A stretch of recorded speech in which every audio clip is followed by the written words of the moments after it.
Hello and welcome to another tutorial of VertexFX. Today, we'll learn how to set buy stop using the VertexFX mobile app. To start, we'll place a buy stop order. Currently, the market is at 1708.9 and our prediction is 1712. We anticipate an upward movement after the market breaks 1713. So, let's place our buy stop at 1713. Navigate to XAU/USD symbol. Click on the right side, and you'll see options, choose trade. Click on entry. Here, you'll find the option to buy stop.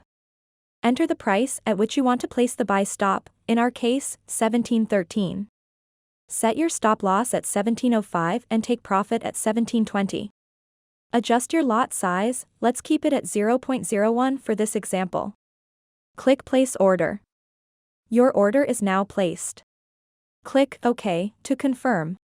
Now, go to trade, click on orders. You'll see your order placed at 1713 with a stop loss at 1705 and a take profit at 1720. Remember, you can make changes anytime. Click on buy stop to cancel or modify the order. You can also go to the market price directly. This is it for this tutorial. I hope you found it helpful. Don't forget to like, subscribe, and turn on the notifications.